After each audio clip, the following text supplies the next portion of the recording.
నమస్కారం. నా పేరు రాంబాబు. మీరు చూస్తున్నారు 3R న్యూస్. విజయవాడ మహానగర్ మైలవరం ఖండ్ రాష్ట్రీయ స్వయం సేవక్ సంఘ ఆధ్వర్యంలో రాష్ట్ర వ్యాప్తంగా ఉగాది ఉత్సవాల్లో భాగంగా జీకొండూరు సంఘ మండలి మరియు ఇబ్రహీంపట్నం మైలవరం సంఘ మండలిలోని స్వయం సేవకులు G Konduru Vivekananda English medium high స్కూల్లో ప్రాంత సహభౌతిక ప్రముఖ్ కొత్త రామకృష్ణ అమృత వచనాలతో ఉపన్యాస కార్యక్రమాన్ని ముగించుకొని గ్రామంలో స్వయం సేవకులు పథ సంచలనం అంటే రోడ్డు మార్చి నిర్వహించారు. ఈ కార్యక్రమం జీకొండూరు ప్రధాన వీధుల్లో అమృతమూర్తుల హారతులు, పిల్లలు భారత మాతకి జై నినాదాలతో ధ్వజానికి పూలు చల్లుతూ అంగరంగ వైభవంగా నిర్వహించారు.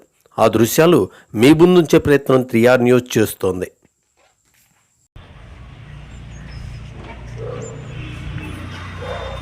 प्रणाम 1 2 3 आराम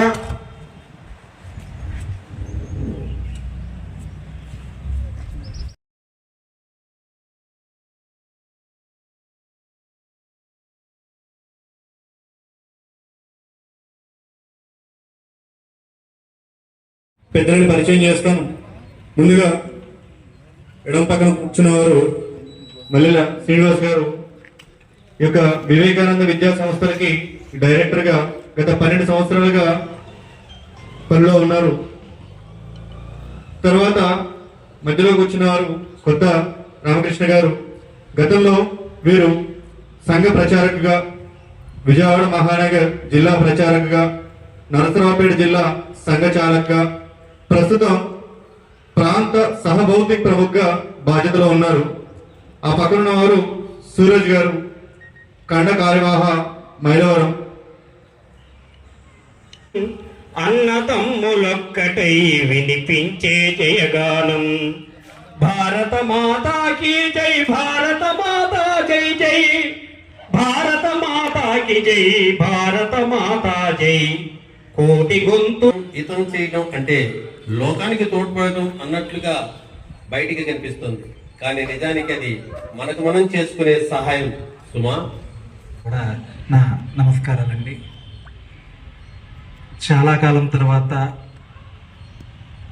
ఈ ఆర్ఎస్ఎస్ కార్యకలాపాలు అనేది ఈ జీకొండూరులో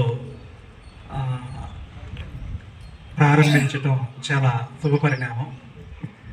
నాకు తెలిసి నా అభిప్రాయం ప్రకారం ఆంధ్రప్రదేశ్లో మనకున్నటువంటి ఇండియాలో ఆంధ్రప్రదేశ్లోనే చివరిగా ఈ కార్యక్రమాలు ఉన్నాయేమో అని అనిపించింది.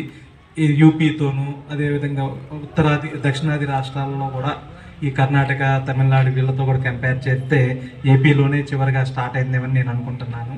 సో ఎనీవే, ఇక్కడ ఉన్నటువంటి పెద్దలు రాంబాబు గారు, శ్రీనివాస్ గారు, మురళయ్య గారు, ఇంకా గంగినేని ప్రముఖులు వీళ్ళందరూ కలిసి ఈ ఆర్ఎస్ఎస్ కార్యకలాపాలని ఈ జీకొండూరులో కూడా ముందుకు తీసుకువెళ్ళి భారతమాత యొక్క ఔన్నత్యాన్ని మన వంతు కర్తవ్యంగా ముందుకు తీసుకెళ్తారని మనసావాచ కర్మేణ మనస్ఫూర్తిగా ఆకాంక్షిస్తున్నాను సార్. ఈ అవకాశం ఇచ్చినటువంటి ప్రతి ఒక్కరికి ధన్యవాదాలండి. Thank you sir. జీకొండూరు ఖండ ఉగాది ఉత్సవానికి ఈరోజు ముఖ్య అతిథిగా విచ్చేసిన వివేకానంద స్కూల్ డైరెక్టర్ శ్రీ శ్రీనివాస్ గారు, మన ఖండ కార్యవాహ సూరజ్ గారు, కార్యక్రమానికి విచ్చేసిన మాతృమూర్తులకు, హిందూ బంధువులందరికీ శ్రీ పరాభవనామ సంవత్సర శుభాకాంక్షలు.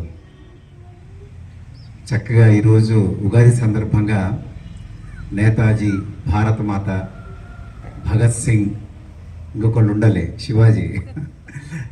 శివాజీ వేషధారణతో మనందరికీ కనువిందు చేస్తున్న మన చిన్నారులకి ఆశీస్సులు. చాలా చక్కటి 2 వాక్యాలతోనే మన ముఖ్య అతిథి మన కర్తవ్యాన్ని గుర్తు చేశారు. చాలా సంతోషం.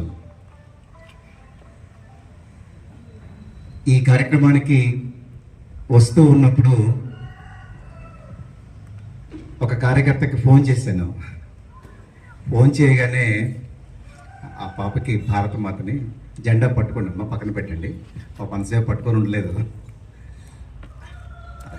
నువ్వు చక్కగా కూర్చో ఆ?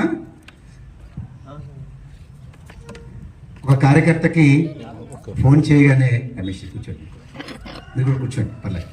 సాయి కూర్చోండి కూడా, కూర్చో. ఒక కార్యకర్తకి ఫోన్ చేయగానే దాంట్లో ఒక పాట వినిపించింది కాలర్ ట్యూన్లో. ఏమని వినిపించిందంటే, పుడితే పుట్టాలి హిందువుగా, భారతదేశపు పౌరుడిగా. ఇదే పాట నేను ఒక హిందూ సమ్మేళనంలో విన్నాను. నా పక్కనే ఒక పాప కూర్చుంది. ఆ పాప వాళ్ళ అమ్మని అడిగింది ఈ పాట విని. ఏమని అడిగిందంటే, అమ్మా ఆ పాటలో పుడితే పుట్టాలి హిందువుగా అని వస్తుంది కదా, ఎందుకు మనం హిందువుగా పుట్టాలమ్మా?